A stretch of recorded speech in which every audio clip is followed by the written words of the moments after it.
I'd like to call the Tuesday, May 17th, 2022 meeting of the East Long Meadow Planning Board to order.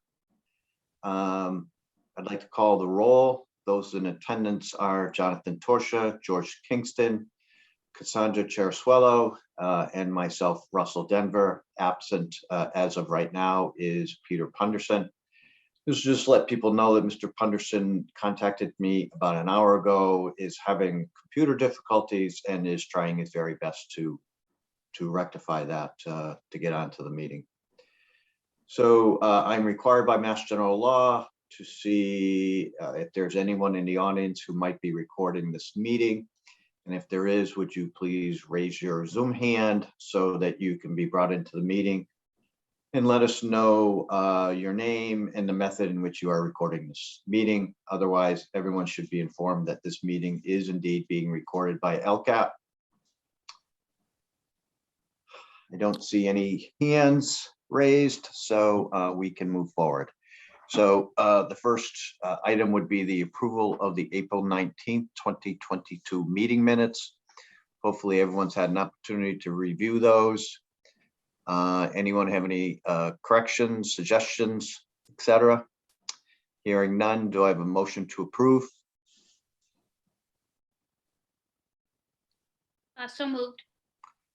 Do I have a second? A second, George.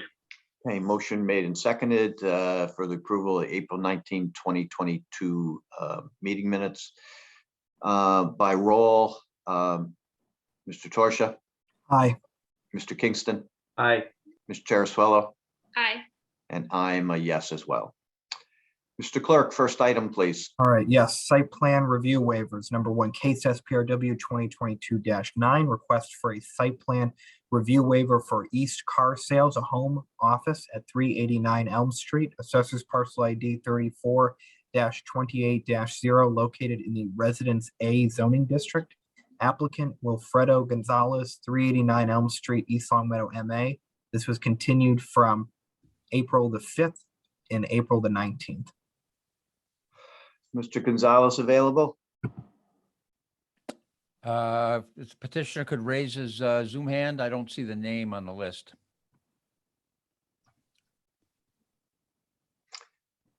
Mr. Gonzalez or a representative, if you're available, please raise your Zoom hand. I can't wait to stop saying raise your Zoom hand. But okay, petitioner is not available. What's the board's pleasure? Isn't this like the third time? The second? Yeah, this is the third It is. time. Yep. I'd move to just table it again, All right, is that in form of motion? to table this to the next meeting, Yeah.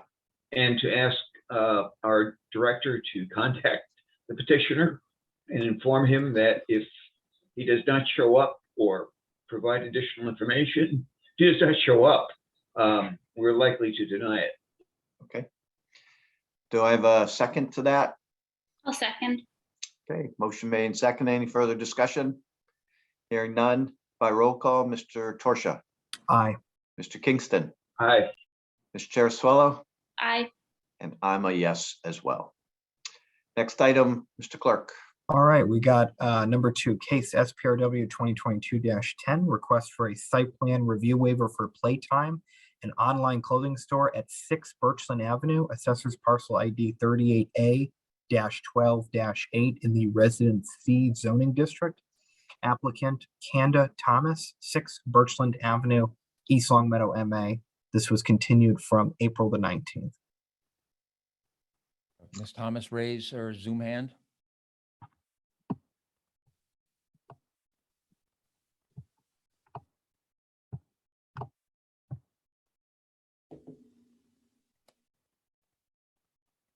Is Kanda Thomas in the audience? If so, please raise your Zoom hand. Not seeing anyone. Mr. Kingston, do you wish to make a motion? A motion to table this and to instruct our director to contact the applicant and inform them that if they do not show up, this could be denied. Do I have a second?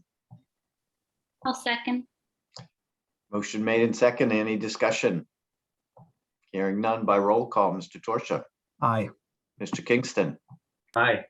Mr. Chair Swallow, Aye. and I'm a yes as well. Next item, Mr. Clerk. Item number 3, case SPRW 2022-14, request for a site plan review waiver for King, Newton, and Stevens, a home office at 329 Pease Road, assessors parcel ID 32-16-0 in the Residence A zoning district, applicant Donald M. Stevens, 329 Pease Road, East Long Meadow, MA. Going for a hat trick here. If Mr. Stevens is in the audience, would you please raise your hand so you can be brought into the meeting? Not seeing any hand raised. Mr. Kingston, I repeat my former motion. I think you need to really kind of put it out on the record. I move to table this item and to instruct our director to contact the applicant and inform them they need to appear. Do I have a second, Mr. Chair Swallow? Once again, I shall second this motion. Okay, motion made and second. Any discussion?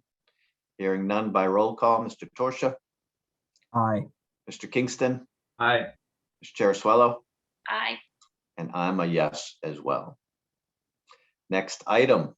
Item number 4, case SPRW 2022-15, request for a site plan review waiver for Bevins Blooms, a home office at 95 East Circle Drive, assessors parcel ID 47-15-27 in the Residence A zoning district, applicant Kristen Bevan, 95 East Circle Drive, East Long Meadow, MA. Kristen, if you can start your audio and video down in the lower left of your screen. Good evening. Hello. Hello, just working on starting the video here. Okay, great. Okay.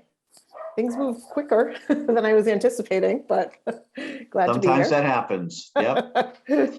So because we are on Zoom and we're not in person, we ask people a little bit more about their application. So Sure. if you could tell us about the type of business, maybe a little something about yourself, hours of operation, number of customers you might anticipate. And I do that because it's all online so people Right. can view this. So Sure. I'll leave it to you. Okay. I've been a resident for East Long Meadow just about 3 years, and I'm very interested in gardening. And over the past few years, have expanded the gardens that we have in our yard. We have 4 4-foot by 8-foot raised beds in our backyard, and another 2 beds on the side yard that are 4 by 4, along with other flowers around the property. And I would like to be able to sell bouquets and have a table at the end of my driveway. And right now, because I don't have a lot of production, it's not like there's going to be traffic lines, going down the street or parking issues. In fact, I'm going to allow people to order online for pickup. And also, if I do deliveries, it would just be 1 day a week with my personal car, from a set time, say 8 to 10 a.m. or something like that. Right now, that's what I'm envisioning for this year. And then if I do have a successful season, the thinking is that I could potentially offer seeds and flower tubers and roots for sale online, and then I would be just shipping those. So. So do you ever envision a permanent structure? At this point, I do not. And if that case comes, I'll certainly be happy to come back in front of the board. Right now, I'm just going to set up a table or a wagon with some shelves. If we do, we actually have a shed on our property already that's already been constructed that I could potentially use part of that space if need be, but not right now. I'm not envisioning the volumes to be that high for this year. And what would be your anticipated hours of selling at the location? Sure. So it would basically be, I would open the stand around 9 a.m., have it go until about 4 p.m. And then if somebody orders and does a pickup outside of hours, I can certainly work with them on an individual basis, but it wouldn't be anything that would go past, say, 6 p.m. So. Okay. All right, board members, questions, if any? Yeah, how large is your lot? Right now, I think it's a little under a half acre. I want to say like 0.47 acres. Mr. Chairman, I'm wondering Yes. whether this falls under the category of a farm stand, which for that size lot would not be allowed. So I believe Mr. Duquette is on the call or on the Zoom meeting, and he has made an interpretation on this. So Kevin, can you come on and please discuss?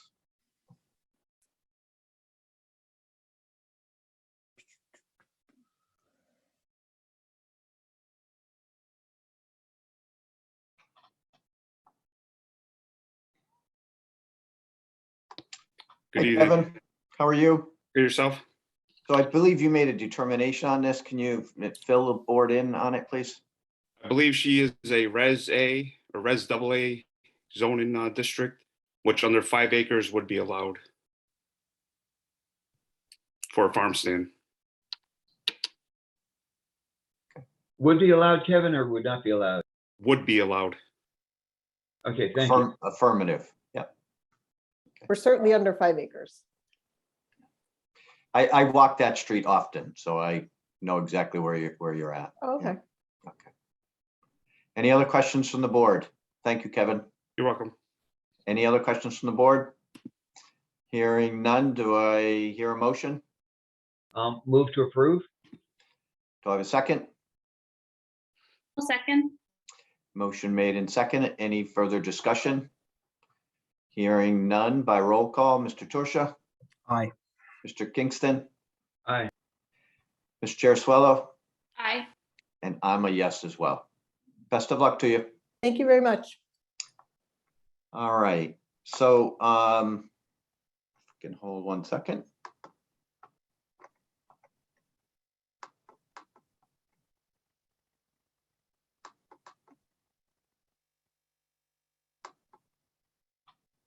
So the next, John, the A&R, please. Mhm. Yes, the A&R, number 1, case A&R 2022-02. Request by applicant for endorsement of a plan believed not to require subdivision approval under subdivision control law for the creation of 2 parcels in remaining land. Parcel A plus or minus 49,406.91 square foot, 1.13 acre lot containing a portion of 71 Hampton Road, assessors parcel ID 65-27-0, in parcel B at plus or minus 32,134.01 square foot or 0.74 acre lot containing a portion of 71 Hampden Road, assessors parcel ID 65-27-0, all located in the Residence A zoning district.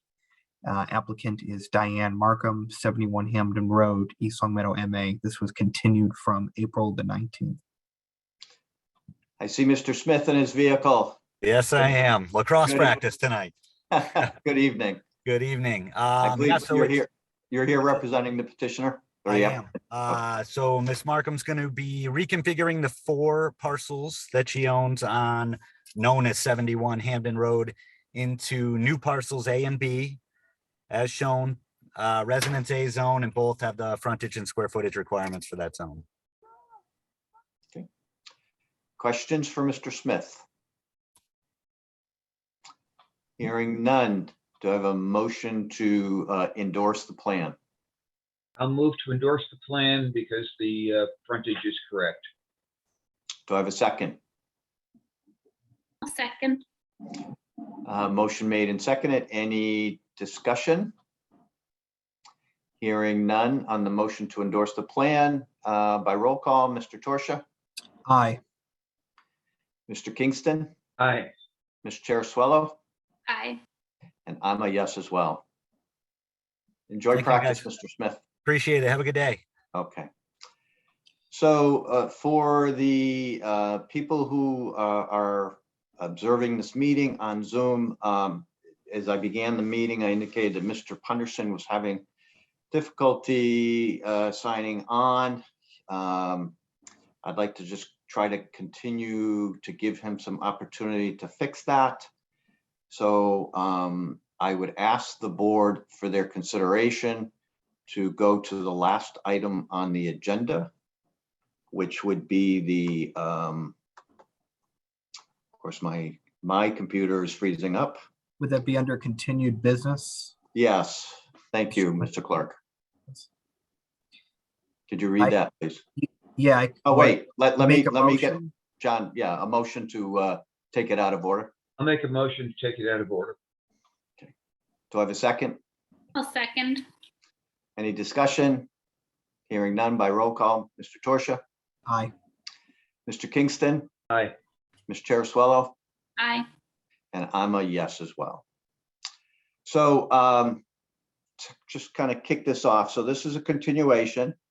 It is not a public hearing. Although we did take comment from the public at the last meeting, I do want to follow up on a couple of things. First, there was a question on whether the town had any records of noise complaints. The planning staff did check with the police department, and there were indeed several noise complaints in February of this year, so they are recorded with the police department. The second thing is we received a request by Mr. O'Brien's attorney, Mr. Levine, along with a copy or 3 copies, one to to 3 different individuals who spoke at the last meeting, which Mr. O'Brien requests that this item be continued while he seeks to meet with each one of them to address the issues that were brought up at the last meeting. I think all of you have probably seen a copy of it and had an opportunity to review it. I do believe Mr. Levine is on the call if he wanted to come and add anything to that. And I do know that at least I see Dawn Courier, who did speak about this issue at the last meeting. So at a minimum, if Mr. Levine wants to address us and Ms. Courier address us, and then it's just a question on whether we wish to continue this and give Mr. O'Brien the opportunity to meet with those neighbors, or we wish to take some action or not this evening. Mr. Levine, I'll leave it to you to start.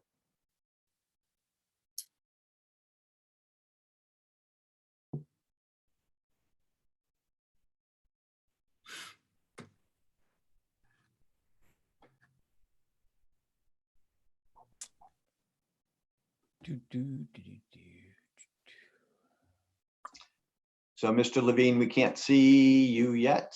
Oh, There he is. there you are. Thank you. Good evening, everyone. As you can see by the request, on behalf of Mr. O'Brien, that we've asked for a continuation. The actual request was to have an in-person meeting with the board. And the reason for the continuation is I have met with Mr. and Ms. O'Brien several times. I have gone over all the issues brought up at your last meeting. I have gone over every single issue within the special permit.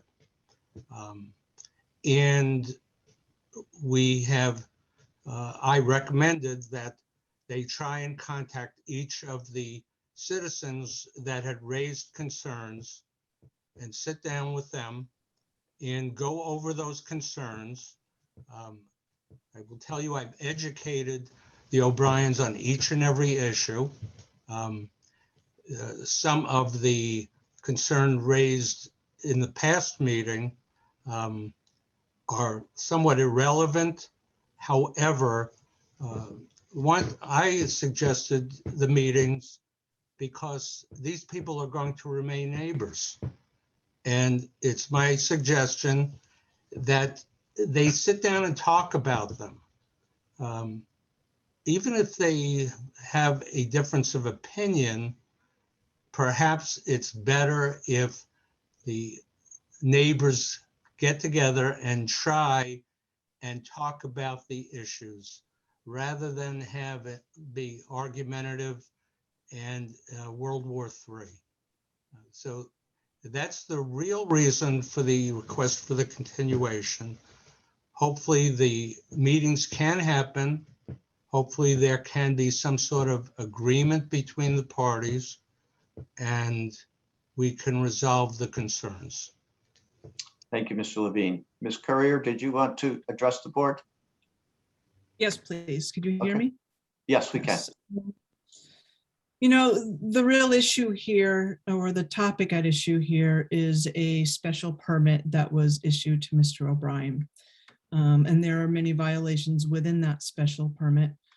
And I actually addressed and sent an email to the planning board of my concerns today. I was told that it would be forwarded to you. I couldn't get everybody's emails separately. I attached the special permit that was reviewed and highlighted all of the violations within that, and also the letters sent to all the neighbors from Mr. O'Brien and my concerns within that email. We're a little disadvantaged here with the Zoom meetings. You know, sometimes you try and raise your hand and you can't get in. It's hard. I understand that. Yep. There were many topics brought up I couldn't address, but I did send it within that email. You can feel free to forward it to amongst each other.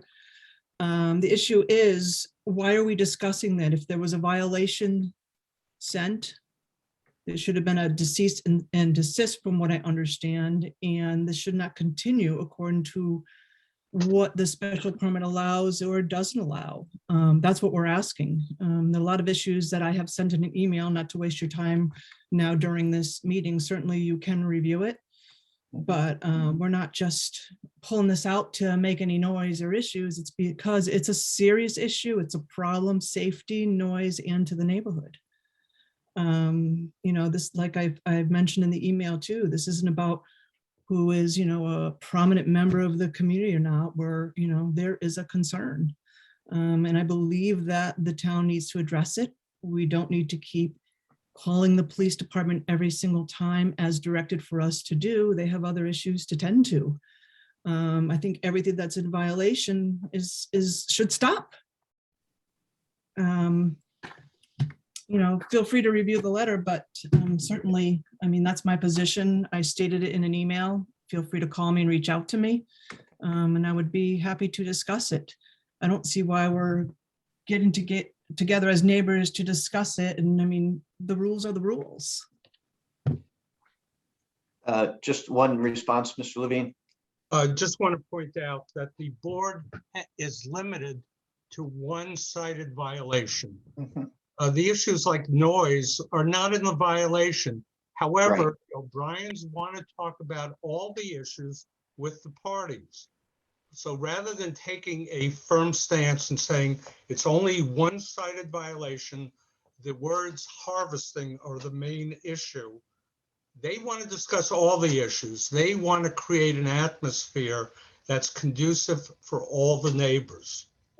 Correct. And Thank we you. want him to abide by what is allowed on that special permit and what is not allowed in the Well, special permit.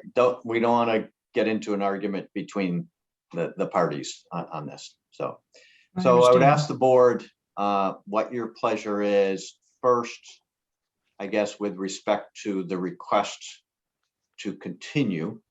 And do we want to put a date certain on which it would be continued to, so that there's you know, pressure put on Mr. O'Brien to meet with the individuals if they wish to meet with them. Certainly there's no requirement for them to do so, but what's the board's pleasure?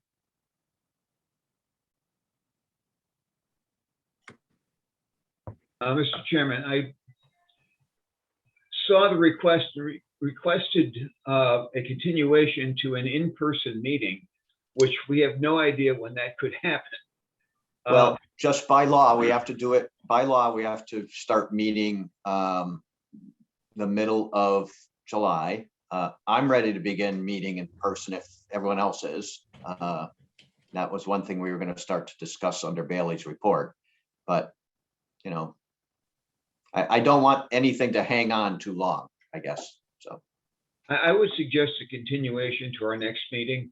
If he can't arrange within, which will probably be what, at least 3 weeks, maybe 4, to meet with the parties involved and come to consensus. I think we should continue it to the next meeting and not let it slip.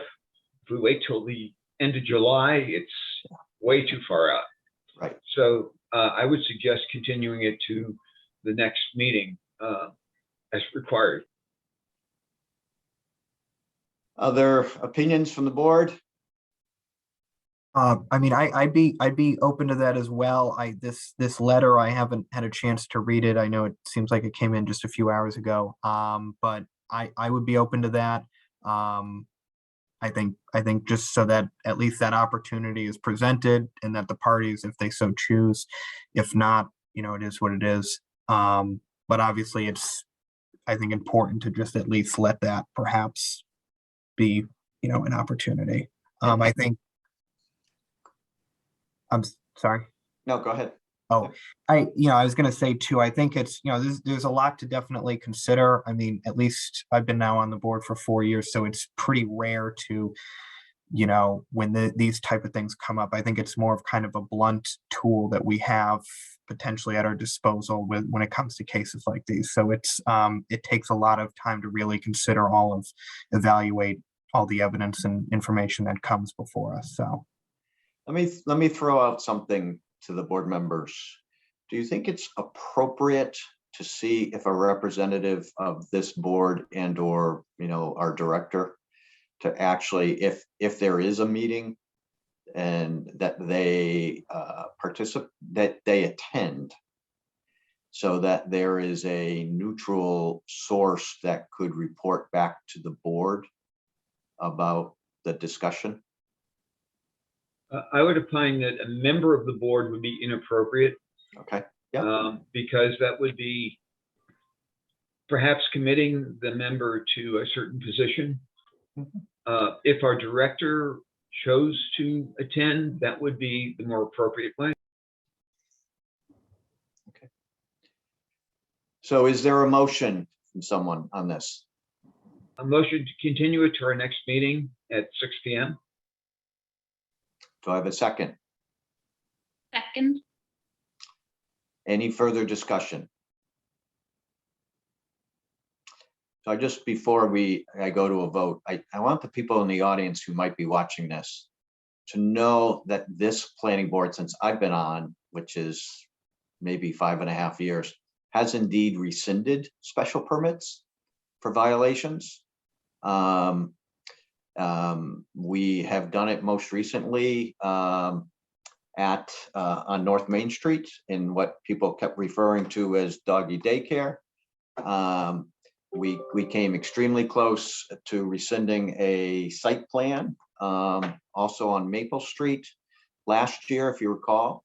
So we are not afraid to act as necessary. Just want to let people know. So by roll call, Mr. Torsia. Aye. Ms. Chair-Swallow.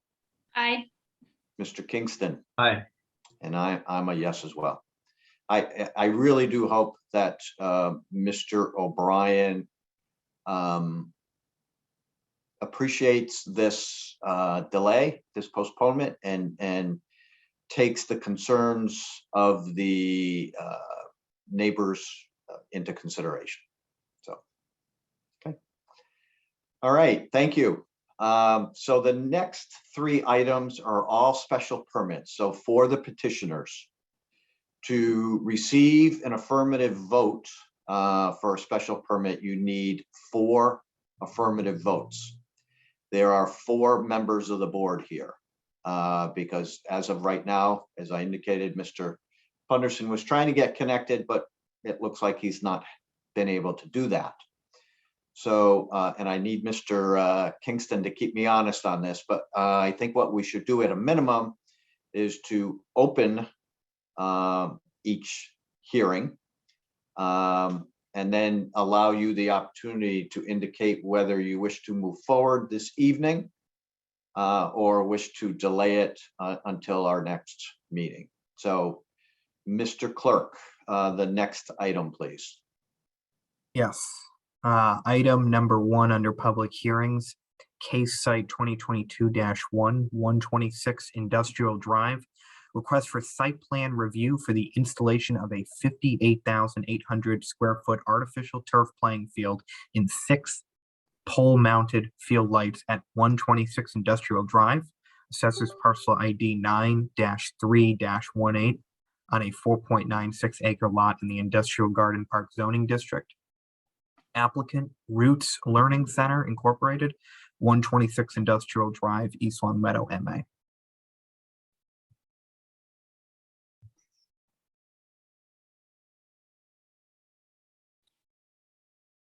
Hello, I'm on here. I'm just trying to get my video on.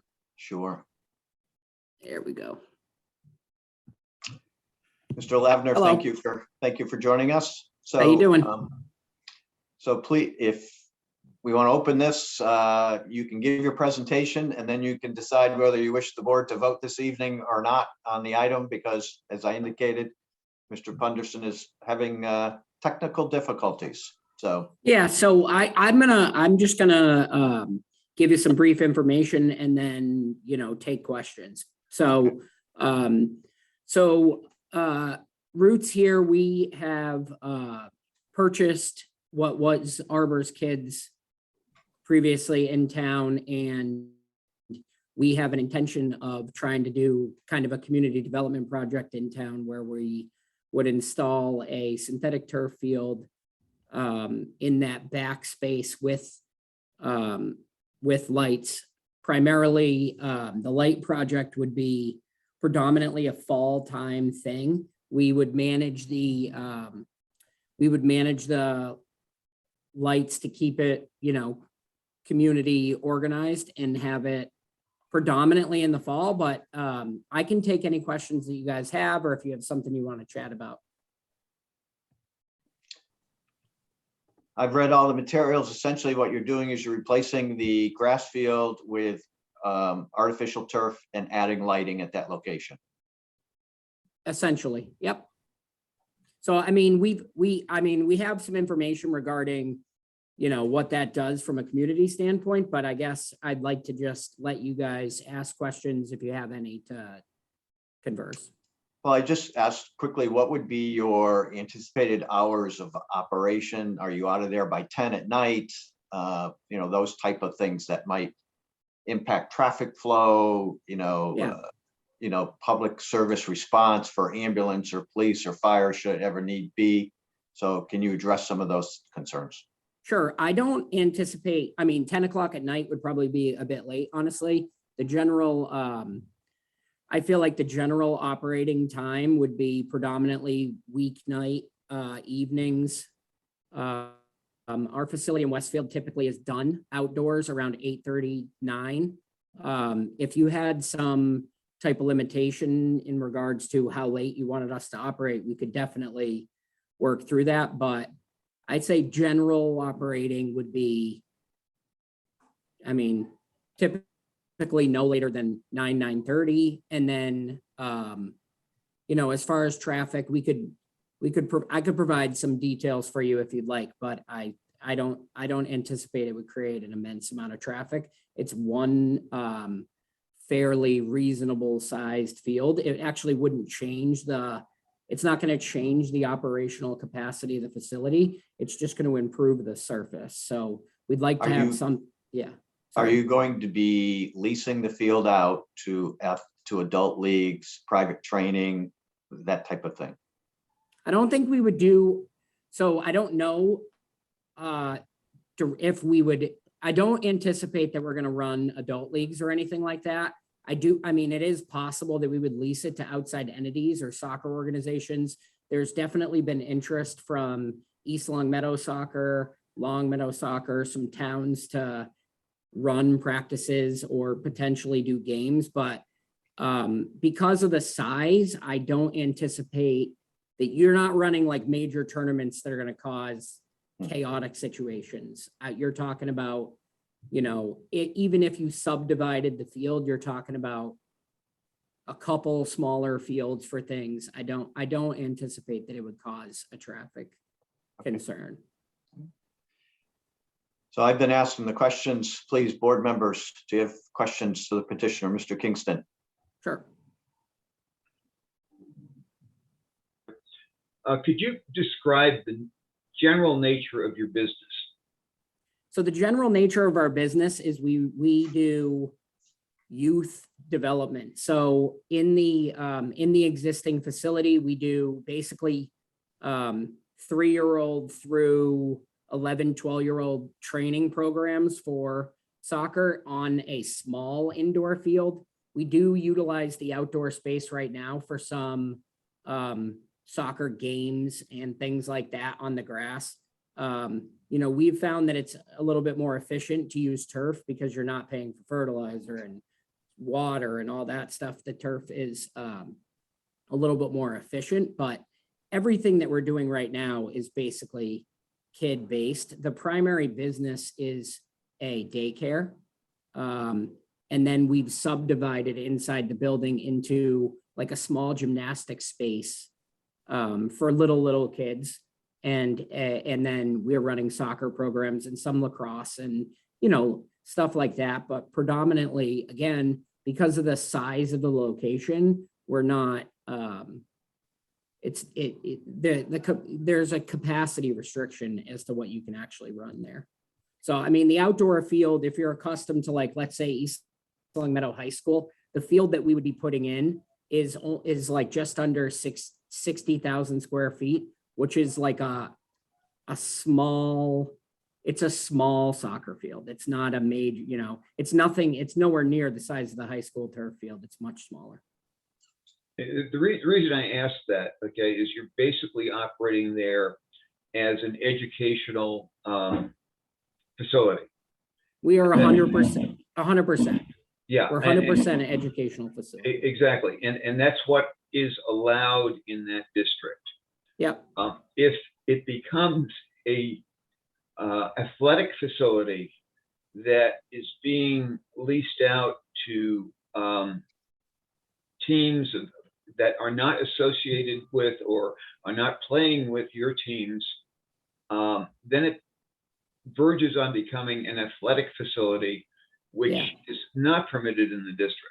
And I think that's the main concern that I and some others I've talked to have about this, is that it remains an educational facility primarily for the use of your clients, perhaps playing with people from other teams, but primarily for your clients, and not become a facility where tournaments that do not involve your clients occur. Yeah, so I can speak to that briefly. So Roots, we are committed to our Roots Soccer League and the development of our own programming. There is not a situation where we're trying to let go of control of what we have operating in our facility. So, I mean, I could gladly kind of walk you through how we're doing things in our Westfield location, which is it's different than what we would be doing in this location, but I can definitely, you know, I think with a high level of comfort, I can say that, you know, we want all of our own programming. We want all of our own stuff to run through the facility. We're not trying to, you know, subdivide or sublease the field to any outside organization.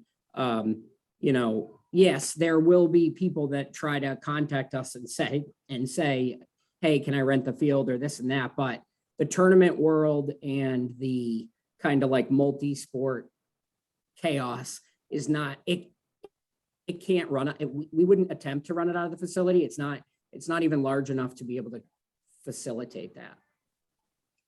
Thank you. Yeah. Other questions from the board members? I believe, if my memory serves me correctly, you used to be a high school coach at East Long Meadow High. Yep, 2010. Former Western United coach as well. Yep. I believe you got a very good reference from a Tim Marini to me. So Okay, that's good. yeah.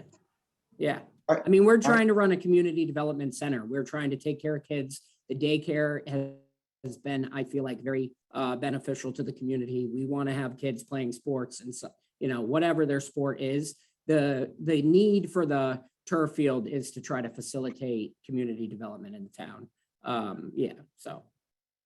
Any other questions from the board members? This is a public hearing, so I open to the public. If anyone would like to address this issue, please raise your hand. You can be brought into the meeting.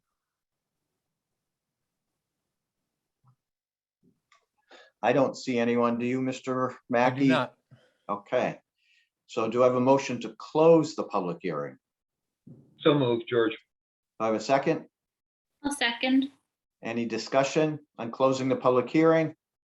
Hearing none, by roll call, Mr. Torsia, Aye. Mr. Kingston, Aye. Mr. Chair, Aye. and I'm a yes as well. So back to the main item. Mr.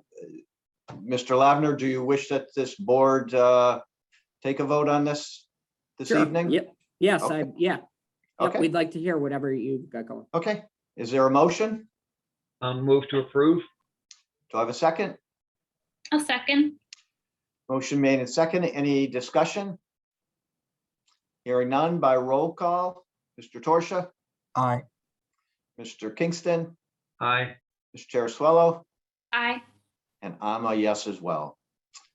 Best of luck to you. Thank you. Appreciate it. You All guys set. have a great night. Thank you. Next, Mr. next, Chairman, yes, may I ask for a 5-minute break? sure. So we will reconvene at 6:47. Oh, there you go. So I'm gonna ask, I know the subdivision approval needs 3 votes. Do we wish to take that out of order and try to give Mr. Punderson another couple of minutes to try to get on? What's the pleasure of the board? I'd suggest we just go ahead. I don't think Pete's going to get here. Okay. So would you call the next item, Mr. Torsia? Yes. Item number 3, or item number 2, I should say, case SP 2022-5, request for special permit for the installation of a wireless communications monopole and related equipment at 16 Meadowbrook Road, assessors parcel ID 78-1-0 on a 12 plus or minus acre site located in the Residence A zoning district. Applicant Celco Partnership DVA Verizon Wireless 20 Alexander Drive, Wallingford, Connecticut. This has been continued from April 5th. So we are back here. A little history. After the last session, it was agreed that the town would retain an independent consultant to come out and essentially review the work product of Verizon, look at the proposed location, determine whether it is indeed a good location, met all the requirements, whether there were any other appropriate locations as well. And so subsequently, the town retained David Maxon from Isotrope, company named Isotrope. What seems like 3 weeks or a month ago, our Director of Planning and Community Development, Bailey Mitchell, and myself met him on site. I just greeted him to town and then left. He has subsequently produced a report for the board. I'd like him to review his findings. And then Verizon has submitted essentially responses to that as well. Yes, Ms. Fryman? So we are going to request a continuance so that Yeah. we have a full board. And I'm just wondering if we do go through the reports and information tonight, whether, I mean, I expect that we will be doing the same things for Mr. Punderson when he joins us. So whether we want to just delay and wait and present the information when he's present or when we have a full board? I would just ask, so, Mr. Maxon, I believe our next full board meeting is scheduled for the third Tuesday in June. Is that a night you would be available? You're on mute. Another term I can't wait to stop using. So, The third Tuesday, you said, to the 21st? that's correct. Mr. Maxon, would you be available on the 21st of June? Yes, I'm juggling between windows at the moment, looking at the calendar. The third Tuesday, the 21st. Yes, that should be fine. And I promise that we will work our agenda around so that this item will either be number 1 or number 2 on the agenda. I Yes, just have a Ms. question. So are you in your summer schedule now? 'Cause No. Otherwise, it would have been the 7th as the So first. we are unable to meet on a town election day. Oh, okay. And the first Tuesday of June is a town election. I understand. So Verizon has indicated that they wish to postpone this until the 21st of June. Is there a motion to do so by this board? I'll move to continue it to the 21st of June. Do I have a second? I'll second that. Any discussion? By roll call, Mr. Torsia, Aye. Mr. Kingston, Aye. Ms. Chair Aye. and I'm a yes as well. My apologies that we've had to do this. Sometimes technology is our friend and other times it's not. So I understand. Thank you very much. I appreciate everyone's patience on this. Thank you. See you next time. Bye-bye. Next item, Mr. Torsia.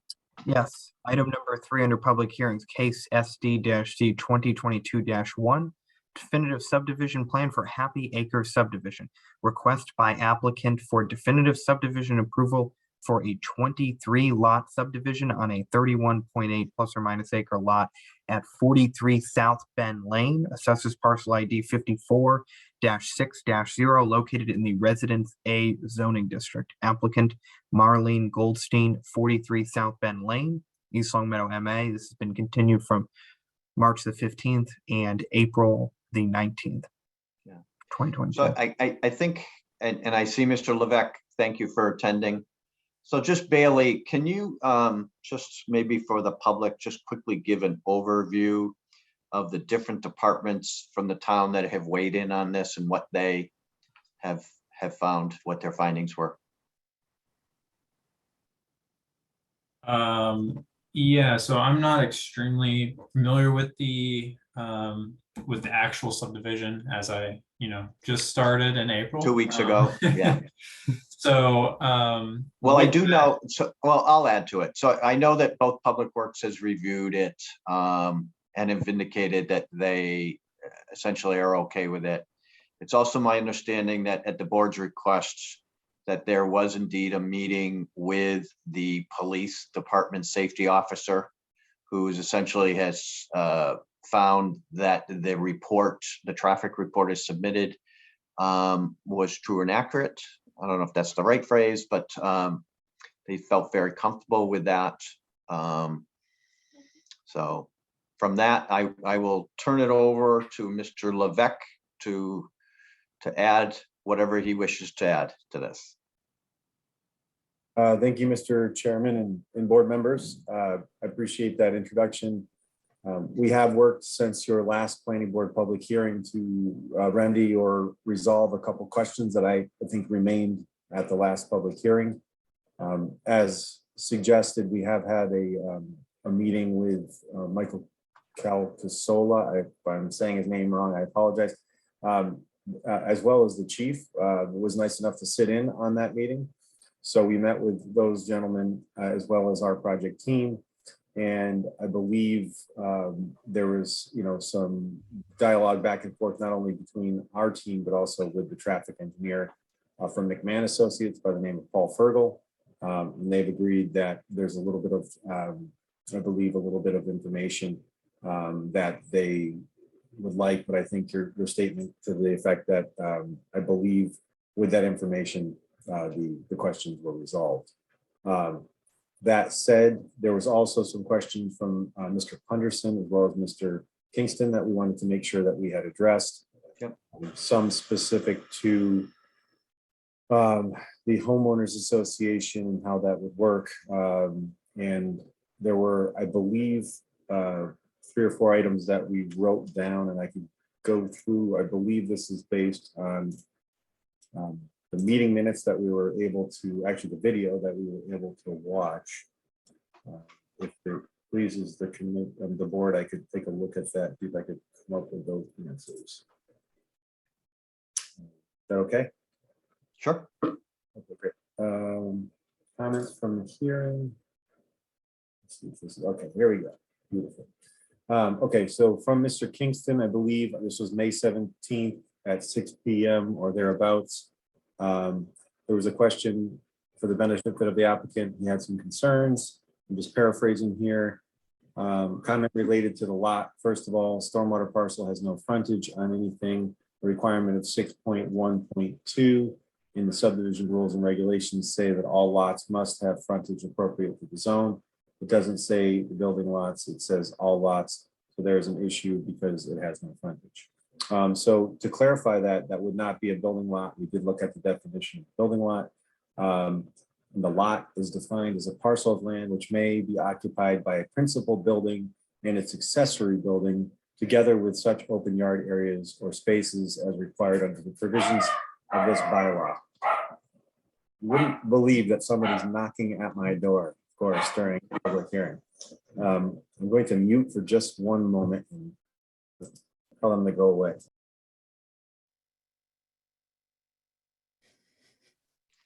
It's not something you see every day at an in-person public hearing.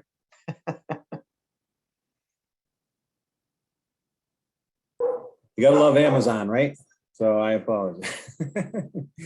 Okay, so Mr. Chairman, again, reading the definition, there needs to be a principal building and then and or accessory buildings. So we also did clarify that we would call that a parcel versus a lot so that it's not in any question. I don't know if Mr. Kingston has any questions related to that through the chair before I move on. George? You're on mute, George, if you have a question. I respectfully disagree. It's a lot. It's subdivided like the other lots, and it doesn't have any frontage. And beyond that, I think Mr. Levesque is well aware of my other concerns about not having a separate stormwater lot. That does not work. We have had bad experiences with that in the past. It is not acceptable to me, quite frankly. And I believe that we have comments and pictures from Mr. Jernstrom on other places where we have had issues like this. And I'll let it go with that and let him finish. Okay. Thank you, Mr. Kingston and Mr. Chairman. I'll continue on, and if it's okay, I do believe Larry Levine is also on the line. I will ask Larry, assuming he's watching, to raise his hand so he can be available to discuss the homeowners association and the merits of that, as we go forward. But item number 2 that we had written down was a question related to drainage and access easements. Drainage easements. There was a concern that the drainage easements would not allow for access to the parcels. I believe this was also a comment from Mr. Kingston. So we were happy to change the name of those easements to drainage and access easements, or drainage/access easements. Obviously, the language of the easement will be prepared for review by the planning board upon approval of the subdivision before endorsement with the Mylar plans, and all of those easements would be reviewed and would need to be satisfactory to the planning board. But we would ensure that access and any other sort of language that would need to be in there to provide not only access, but proper ability to maintain and or achieve the maintenance of the drainage system would certainly be in that language. So I don't know if there's a question on that one at this point, through the chair. Don't see, you're on mute, George. Yeah, is that indicated on the plans? Because Yes. I'm looking at, don't have Yes, that. sir. Yes, sir. We've updated on the updated definitive plan set. And I can show you that, but it's on the sheet from Smith Associates. And obviously all this information will be provided in Mylar format at the appropriate time so that you can review it and, before endorsement. So yes, that is on the updated definitive plan. Okay. Next. Yep. Next one is clarify the responsibility for the operation and maintenance plan puts the responsibility on Mrs. Goldstein, but not the homeowner. I'm sorry, not the homeowners association for the long-term O&M and the maintenance of the stormwater structures. So, Attorney Levine is also on the line, as mentioned, and hopefully we'll be hopping on in a little bit. But basically, there's a transfer of ownership. Once there's a majority ownership of lot owners, the responsibility for the responsibilities transfers to the owners. And I'll let Larry speak to that when we talk about the merits of lack of merits for a homeowners association, and we can all discuss that. The next item is also we did talk to Tom Christensen from the town, who is the DPW review staff that handles the stormwater reviews. So we did speak to him, and there was a discussion related to the maintenance of these basins and what he typically sees. So I think Larry had some conversations as well on that. The next item was again about homeowners. I'll read it, and then I think it'll probably be punted to Larry for further discussion. But fourthly, no homeowners association is mentioned in any of the documents I have seen, and there are no homeowners association rules and regulations or other documents filed with the subdivision plan. So there is no guarantee that there will be an effective homeowners association. There are no deed restrictions related to the maintenance of the stormwater structures. I think all needs to be addressed before I would be favorable to approving it. I just want to alert the applicant of my concerns so that they have the opportunity to address that and they are not ambushed at the next meeting. We appreciate that very much. And good stuff there, George. That's excellent stuff. I like that. I wanted to address my concerns for traffic pattern. I really feel that there is going to be probably about 46 vehicles, a couple of trips a day. It's a bad intersection to begin with, and I am just concerned about having just one intersection. And if that is at all possible, I could something about a point of access and egress on the other end of South Bend Lane, heading down south on Summers Road. I too want to wait for the traffic study. Somebody at a higher pay grade has to say it's okay. That's the way I look at it. So that was Mr. Punderson, and yes, and I do know that he has subsequently seen the traffic study. Yeah, very good. Thank you very much. And then I believe that's it. So I do have the definition from the zoning regulations of a lot. I know that Larry's intimately familiar. I'm sorry, Attorney Levine is intimately familiar with this. We did discuss these items at length through the chair. Is it okay if we ask Attorney Levine to comment? Sure, but just before I lose my train of thought. So I remember sitting through a town meeting, the old form of government, and John Mayberry, who was then the chair of the Board of Public Works, made a pretty impassioned speech about how the town has ended up having to maintain all the stormwater. And I believe we passed some type of ordinance change relating to that. Can someone help me? Do you remember that, George or Larry? Does that ring a bell?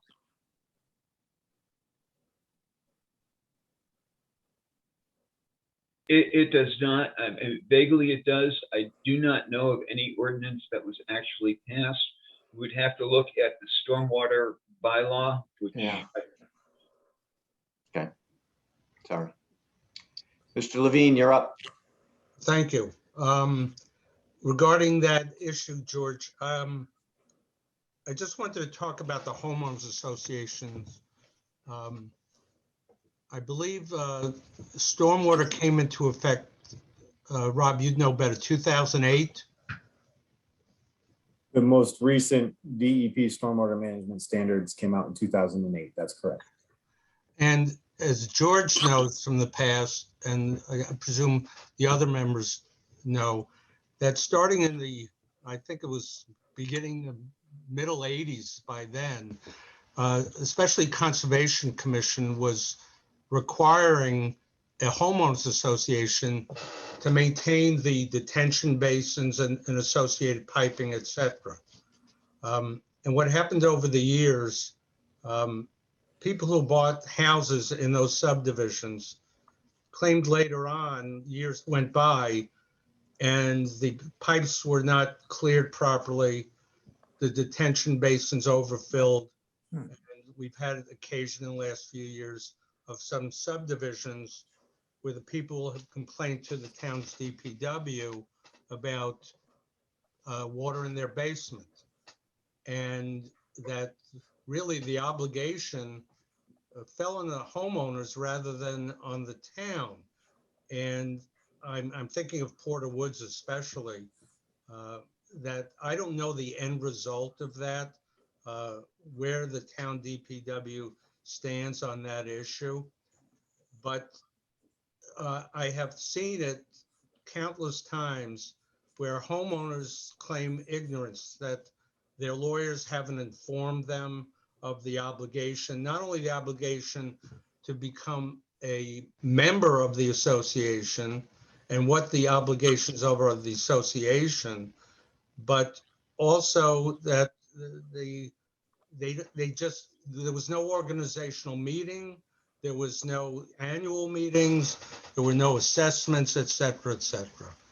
So how do you cure that problem? So rather than having one owner of one particular lot or a couple of the lots, as I know that's happened on recently in Fairway Drive, I think there are 3 lots that they have the obligation solely to maintain some piping under the road, et cetera. For a 23 lot subdivision, my advice was that all the lot owners should be obligated.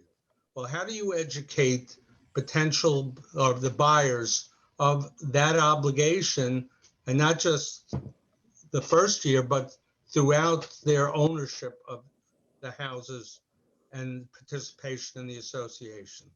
I think the only way is we can't rely on the old system where it's a requirement to put it in a deed that you're subject to a homeowners association, that you put it in a notice, or you record the declaration at the registry of deeds.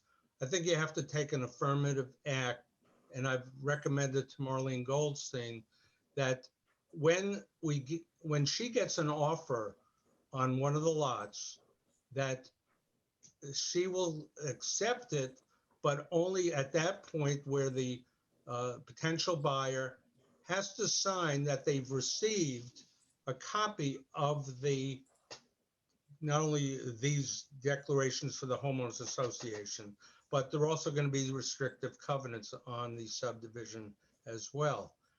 And then we do a similar receipt at the actual signing of the purchase sales agreement, and you do it at the time of the closing itself. And so the homeowners association is for the maintenance of the stormwater basin area, the 2 detention basins, the upkeep of the road until it's taken by the town, and assorted other items. And the process is, as each lot is sold, then Ms. Goldstein shares the obligation with the other lot owners. At a point, normally after we reach around 10 lots being sold, a new board, right now under the association, she would be the president, treasurer, and clerk of the association. As lots are sold and an annual meeting would be held, she can relinquish that role and the actual homeowners could take over those roles. There will be yearly assessments based on the costs. And that's the best effort one can foresee for the association. To put that obligation on, there were probably about 4 lots where the drainage access easements go through. And all the lot owners are getting the benefit, I don't think is equitable. So that's it in a nutshell, more than a nutshell. If I could just, through the chair, add one item to that. It is important to note that, if I could share my screen, I think it would help the board and everyone see. Yeah, hang on, Rob. Okay, thank So you. just while you're doing that, so a couple of things come to mind on that, Mr. Levine. One, when Mrs. Goldstein exits as her role within the homeowners association, what impetus is there to keep the homeowners association up, continue to collect the assessments? And would it not be a better thing that upon the sale of each lot, that a portion of the sales go into a bond to be available to the town, should it ever be required for the town to take over the maintenance? Not something I thought of, but in this association declaration, I've required at the sale of each of the lots that I'll equate it to a security deposit. Yeah. We have $500, and that would start the account. And I don't think that all 500, if we had 23 lots, would be necessary under the current cost estimates.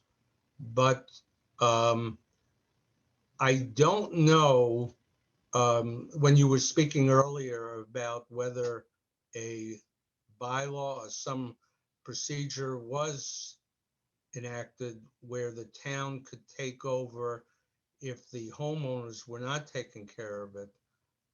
Your last suggestion is something I've not thought of, and whether that can happen, I would defer probably to town council, SCL. Mr. Levesque? Thank you, Mr. Chairman. So can everyone see my screen? Yes. Okay, you're looking at sheet C3, just to give everybody oriented. Here's the roadways. This is the grading and drainage plan overall. There's a stormwater basin here and a stormwater basin here. So to make an individual lot owner responsible for the stormwater basin wouldn't make a lot of sense, because they don't fall within the lots proper, the actual developable building lots. We have created arguably something synonymous with open space that includes a large wetland area and the 2 adjacent stormwater basins where they eventually discharge to the wetland. So that said, what we did is we updated the definitive plan specifically based on the comments that we had received to clarify for the board and also for the future owners. The first is that the stormwater parcel, not the lot, but a stormwater parcel. And we put a note here, not a building lot. So there would be no question that this is not a building lot. We're not intending it to be. It's strictly for stormwater parcel and open space purposes and, essentially rights to drain purposes for that stormwater. So that has been further defined over the previous plan. In addition, there's a note that was added here, proposed 25-foot wide, instead of just storm drain easement, it said storm drain, it now says storm drain and access easement. Right there, we added that, as well as storm drain and access easement were added to this other easement here that goes to the basin that is here. So I don't know if, through the chair, if Mr. Attorney Levine wanted to talk about the definition of the lot that we had discussed and provide any clarification to Mr. Kingston. Sure. So I believe that this board in the past on numerous occasions has put on approved plans, not a building lot for purposes as we see here. Again, even looking at the definition, it implies that the lot is created where it's buildable. This certainly does not have frontage, and it's not buildable because on the previous plan you saw is because of the not only the stormwater area, but also the wetlands area. So from a practical standpoint, it's not, I don't construe it as a lot within the definition, and George and I will disagree on that, but from a real sense, I don't know that you need to have frontage for this type of area. Thank you, gentlemen. So questions from the board? Mr. Kingston. And Mr. Levesque. I appreciate Mr. Attorney Levine's comments regarding suggested ways to enforce the homeowners association. Looking at the documents that I have that seen submitted and that are available on the server to me, I don't see any of that in those documents. I see no homeowners association. I see no deed restrictions. It's nice to hear this, but I don't see it on paper. And if we were to approve it based on the documents that we have in hand, we would not have any documentation saying that that's the case. I would also refer the applicant to the stormwater regulations adopted by the town. You're muted, George. I'm sorry, particularly to the section on operation and maintenance plans, which requires the signature of the owners of the lots that are serviced by the stormwater management plan, a signature on their acceptance of responsibility for that maintenance plan. Again, none of this is in the documentation that has been submitted to us. I don't see it. And much as I respect and trust Mr. Levine, until I have it on paper, I don't believe it. Other questions from the board? Okay. Mr. Levine. I will take responsibility. I thought that this was going to be supplied to the board. This is the document, George, and it is about 10 pages long. And the, I don't know if you can see it, but it's irrelevant. But we'll get you a copy of that immediately. Regarding deed restriction, so the acceptance by a lot owner pursuant to the long-range maintenance plan, which is Appendix G of the stormwater project plan approved by DPW.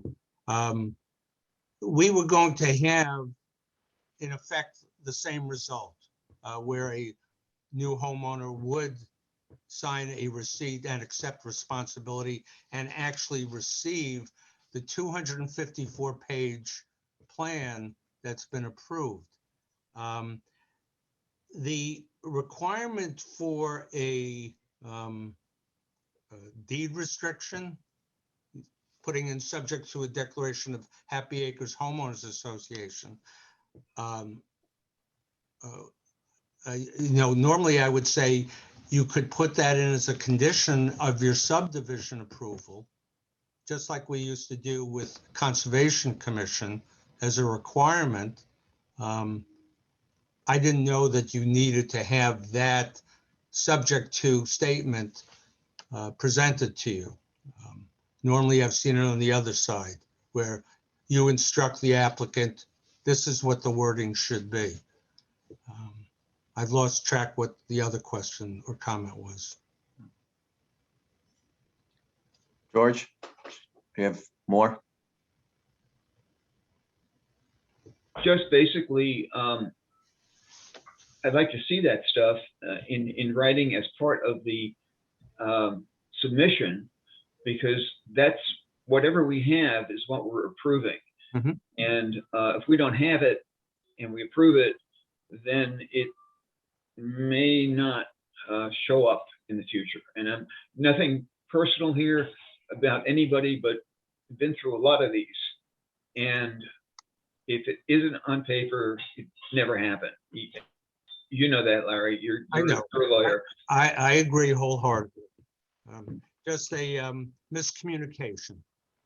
Just to clarify through the chair, my understanding is that typically what happens is the planning board, should they approve the subdivision plan, would then be provided with the Mylar documents, bond calculations, homeowners association documents, all to be reviewed by the planning board prior to endorsement of the subdivision plans. Is that not the procedure? In the 5.5 years that I've been on this board, I've seen the Mylars after our votes, and that's been it. So I want to go back for a minute and see if the board members, how you feel about my comments about a performance bond. The thought I had about John Mayberry standing up in front of town meeting was very, very vivid to me, that a number of these stormwater issues or retention basins were not being maintained. And it required DPW to go in and try to maintain them. And, we can all have really good efforts and good faith efforts to do the right thing. But if then the homeowners don't actually do it and it becomes a problem, they look to the town to solve that problem. And I'd prefer the town not have to spend money, or at least have money in a performance bond to do the work should it ever get to that. I look to see if other members of the board share my concern or not. I'd love to hear what your thoughts are. And if you don't have any concerns, okay. Yep. I personally, the idea of having a bond really puts an onus on the town. It's up to the Board of Public Works, or perhaps to the town council now, to decide whether or not they really want to take responsibility for subdivision stormwater. In the past, DPW has refused that. Town council may have a different opinion. I don't know. But as it stands right now, the town does not take responsibility for stormwater. And this has resulted in, as Mr. Jernstrom's letter states, is currently resulting in negative impacts on abutting properties. And I'm concerned about that. Yep. Any other questions from the board? Concerns, comments? I would just echo with what George just said. I think that it is in the, obviously, I think the community's interests when there is a negative impact on, other properties in the community. So I think something to that effect that you mentioned earlier, Mr. Chairman, would be, I think, something that I think might be a good idea to definitely consider. So I'm going to try to do a recap here. I know that my concern was answered from the last meeting when you met with the police department safety officer, and it was great that the police chief was able to join you. As I indicated, I know Mr. Punderson has received and reviewed the traffic study, and in his words, someone with a higher pay grade did look at it and approved it. So I think he's not here to say so, but I believe that he was satisfied. It looks like the major concern is George's regarding actual seeing the written documentation that Mr. Levine will be forwarding. Am I correct in that assessment that we're down to that one issue? I think we are. So that we would continue this to our next meeting with the specific issue of receiving that information, reviewing that information, so that we would be prepared to vote at our next meeting on the approval or otherwise of this proposal. Shake your head, yes or no? Okay, great. So do I have a motion to continue the meeting or continue this till the next meeting? So moved. Do I have a second? A second. Any further discussion? So I think we've narrowed our focus, and that's where we need to be. So by roll call, Mr. Torsia? Aye. Mr. Kingston? Aye. Mr. Chiarasuelo? Aye. And I'm a yes as well. I would ask that Mr. Levesque and Mr. Levine, you might want to hold on and stay in the meeting, because during the director's report, we will be discussing whether we will try to find another meeting date in June in lieu of waiting to June 21st. Thank you. Because of the Thank you. town election on the 7th. So you might get some further clarification. So that's my advice, but I know it's getting later in the evening, but we'll go from there. All right, so the next item, I believe, Mr. Clerk, is just the director's report. Just a director's report, yep. Bailey, I had one thing. If you wanted to go back, I believe Candid Thomas is on the line. Yeah, I was going to mention that. I can't remember, or I don't have the agenda pulled up. What case is that? It was one of the first Number 2. site plan waivers. Two, yeah. Yeah. well, is there a motion to reconsider? So moved. Second, is there a second? A second. All right, any discussion? Hearing none on the motion to reconsider by roll call, Mr. Torsia? Aye. Mr. Kingston? Aye. Mr. Chiarasuelo?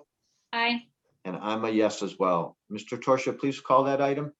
Yes, so that item number 2 again is case SPRW 2022-10, request for a site plan review waiver for Playtime, an online clothing store at 6 Birchland Avenue, assesses parcel ID 38A-12-8 in the Residence C zoning district, applicant Candid Thomas, 6 Birchland Avenue, East Long Meadow, MA, continued from April the 19th. Good evening. Good afternoon. How are you? I'm good.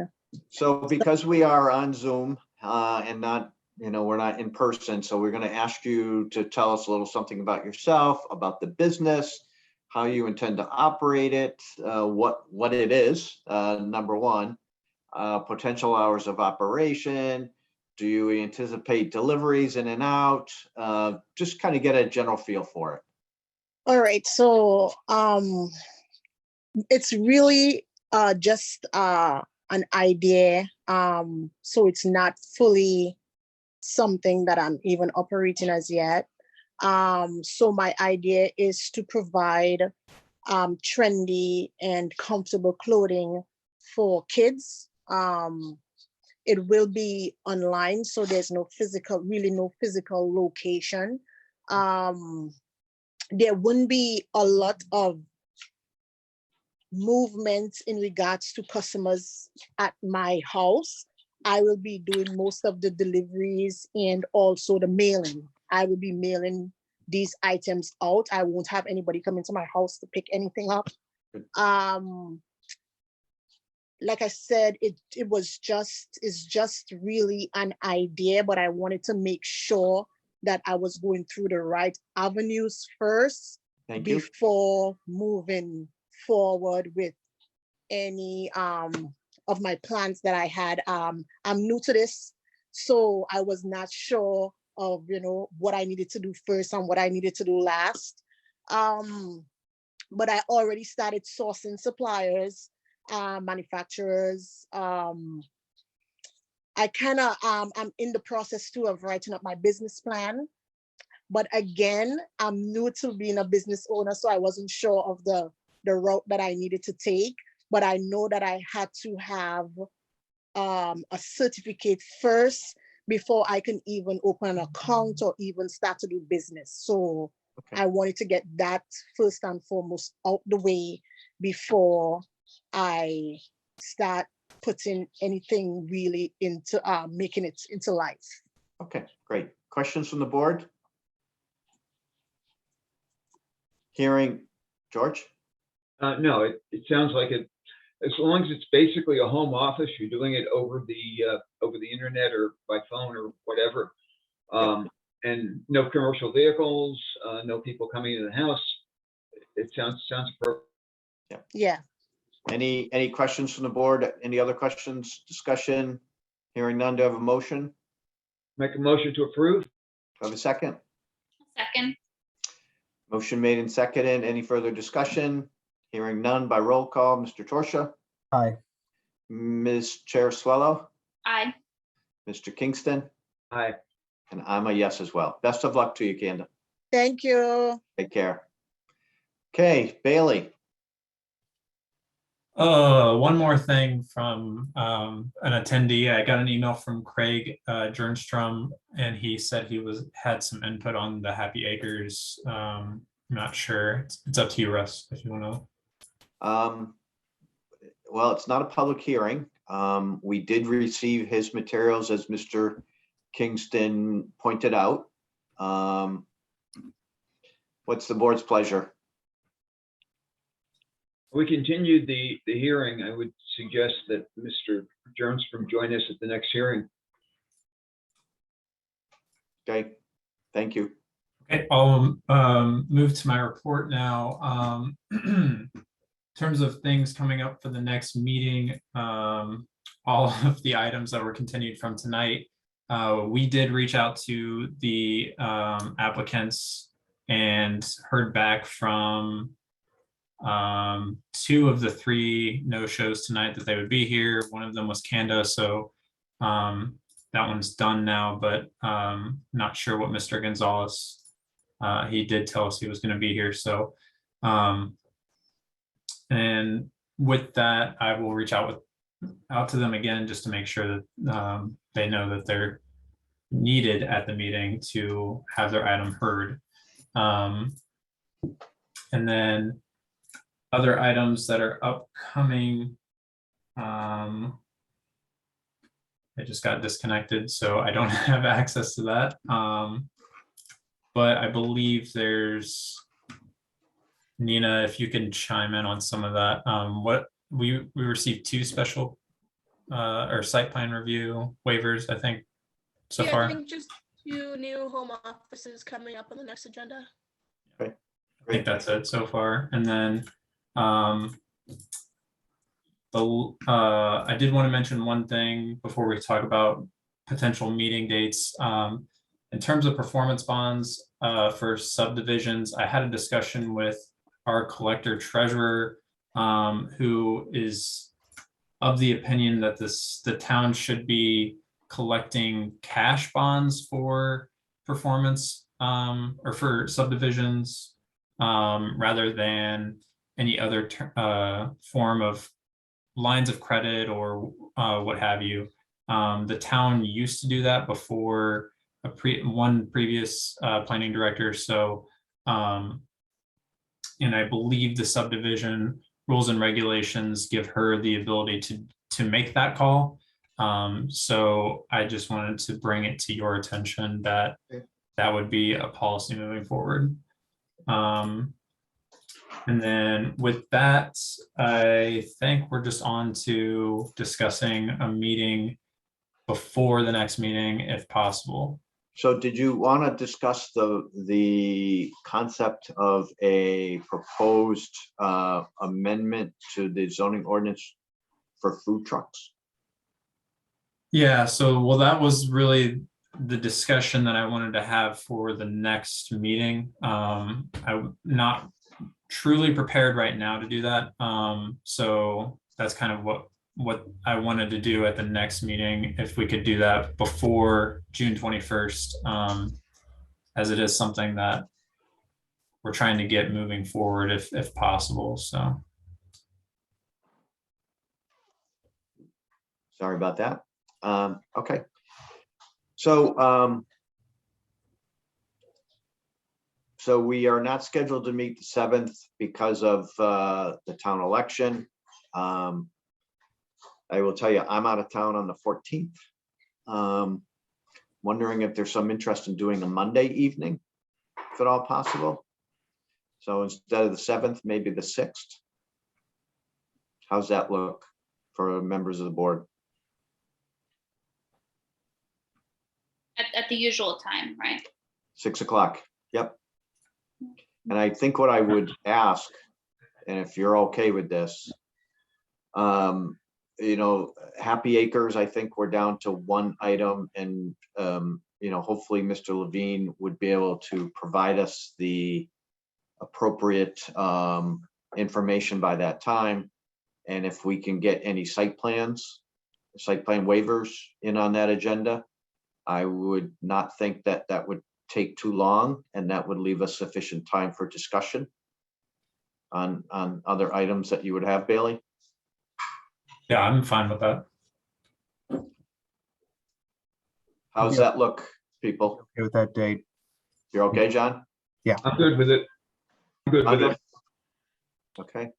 Russ, So are you okay with bringing Happy Acres in on that day and then doing any site plan waivers that come in and continuing the site plan waiver for Mr. Gonzalez and for Donald Stevens? Sounds good. Yeah, and then I did have 2 items for discussion. It would be the food trucks and then a potential zoning bylaw overlay for center of town. And how are we doing on the charging station? Right now, I've done a lot of research on the actual like on bylaws and drafting one. I think right now it's kind of difficult to say on whether it's a good idea to pass a bylaw right now or to wait, considering some of the technology is still evolving. I would recommend that we have a discussion on that at some point in the future as well, but I think that right now it's a little bit more pressing to work on the zoning bylaw and the food truck bylaw that I'm looking into right now. So between those two, I don't really have the time to draft a whole another bylaw on the electric vehicle charging stations. So I do think it's something that we should do and look into for sure. I just don't have the time to draft something right now. So I would just say it's kind of on the lower rung of priorities right now. Questions for Bailey, anyone? Okay. I'll make a motion to continue Happy Acres to the 6th at 6 p.m. Second? We have a second? I'll second. Any discussion? Hearing none by roll call. Mr. Chair Swallow, Aye. Mr. Kingston, Aye. Mr. Torsia, Aye. And I'm as well. So hopefully, I see Mr. Levine is still on the call, so hopefully he is able to develop that materials, forward it into Bailey for distribution to the planning board members in sufficient time for our review. So, okay. So, motion to adjourn. So moved. Well, someone's got to make the motion. So moved. George. Do I have a second? A second. All in favor, say aye. Aye. Aye. Good night, everybody. Good night, everyone.